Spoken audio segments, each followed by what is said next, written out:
Hello everyone, welcome to my channel Beauty Tips. رسول کریم صلی اللہ علیہ وسلم کی صداقت و امانت.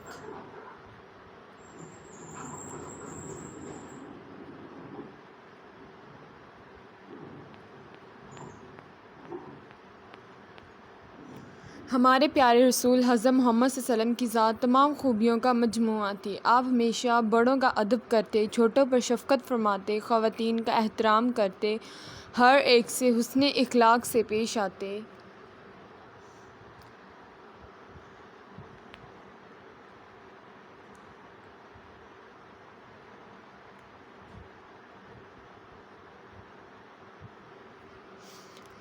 آپ صلی اللہ علیہ وسلم کی صداقت و امانت کو مکہ کے سب لوگ مانتے تھے، اس لیے آپ کو صادق اور امین کے نام سے پکارتے تھے. وہ لوگ اپنی امانتیں بھی آپ کے پاس رکھ کر کرتے تھے. اعلان نبوت سے کچھ مدت پہلے کی بات ہے. قریش مکہ نے خانہ کعبہ کی عظمت سر نو تعمیر کا ارادہ کیا. اس تعمیر میں شریک ہونا ہر شخص اپنے لیے سعادت کا باعث سمجھتا تھا، لہٰذا قبائل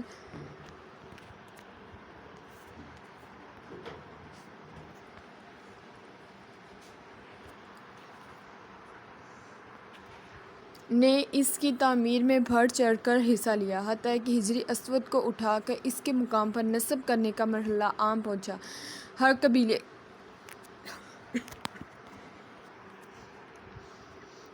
کی یہ خواہش تھی کہ وہ اس سعادت کو بھی حاصل کریں، یہاں تک کہ نوبت لڑائی جھگڑے تک عام پہنچی. یہ دیکھ کر ان میں سے کچھ افراد میں باہمی اصلاح مشورے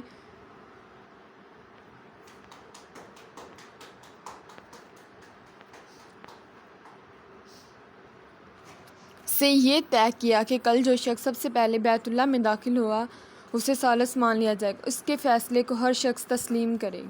خدا کی قدرت کے اگلے روز سب سے پہلے نبی کریم صلی اللہ علیہ وسلم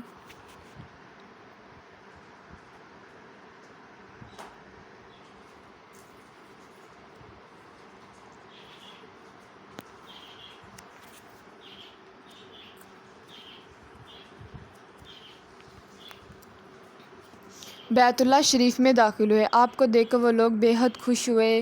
سب نے یک زباں کہا، صادق آ گئے، امی آ گئے، ہم ان کے فیصلے پر راضی ہیں. حضور کریم صلی اللہ علیہ وسلم نے حکم دیا کہ ایک چادر لائی جائے. چادر لائی گئی تو آپ صلی اللہ علیہ وسلم نے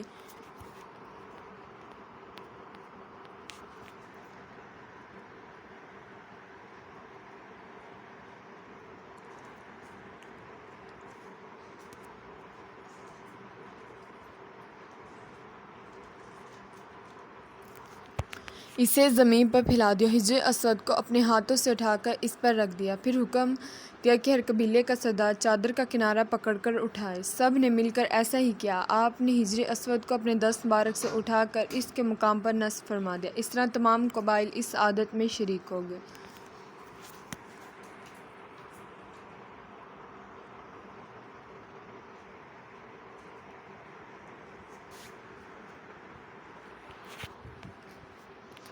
حضور پاک صلی اللہ علیہ وسلم نے زندگی کے ہر معاملے میں صداقت و امانت کی اعلیٰ مثال قائم کی. آپ نے جوانی میں تجارت بھی فرمائی. ایک مرتبہ حضرت خدیجہ رضی اللہ عنہا نے اپنا مال تجارت کی غرض سے آپ کے سپرد کر دیا. اپنا ایک تجربہ کار غلام بھی جس کا نام میزہ تھا آپ کے ہمراہ کر دیا.